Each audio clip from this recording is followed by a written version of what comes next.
Okay, so kind of our background is we decided that we wanted to do something like this because we're lab nerds. Okay. So we wanted to make something in the realm of science. So all three of us have had experience doing science fair, and it seems like every year one of our peers has to make herself a spectrophotometer, which we have.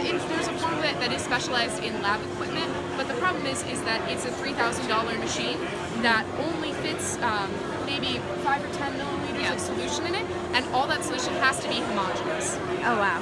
So we had a girl a couple years back who wanted to use a spectrophotometer to measure light absorbency in milk, which isn't homogeneous. So if she had put it in our expensive spectrophotometer, it wouldn't have worked because the reading would have kind of gone through, and any solids at the bottom or at the top that were dissolved would have affected the reading, and she would have got something wrong.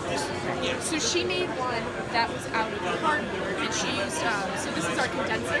She made that out of felt, and she shined a light through, and she had a luminometer on the other side. And that was a really clever design, so we decided that we were going to modify it a bit and 3D print it so that it worked. Because cardboard and felt aren't materials that tend to last long, we wanted something that we could leave behind in our lab that people could use so that someone doesn't have to reconstruct a spectrophotometer every single year. So this design is actually modified. This is a real stirrer from our school.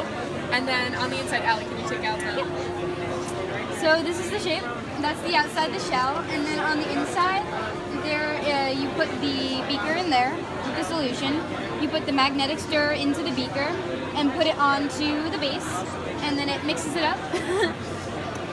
And then on this end, you would shine a light, and on this end you put the luminometer.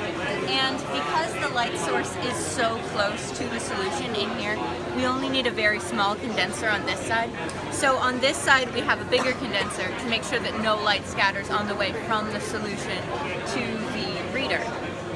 And so then you can just fit the beaker in there and fit it in like that. And it just sits on top of the stirrer base, and it stirs, and it reads your.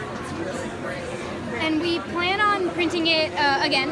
We plan on making it a little thicker, just so it's more durable, and then also making it a darker color, just to enforce that no light's going to scatter or no light's going to go out of it accidentally. So that would be a really great modification that we can do when we print it again. Nice. And we're also working on ways to make sure that, like, the beaker size. So obviously a 10 milliliter beaker is not the only beaker that we have in our lab, and it's probably not the most common beaker that girls are going to be able to use. So we are going to work on it so we can modify it to have a beaker that could be that size or just a different size. But now that we have the original file, we can work on the design, so we just want to make it bigger size.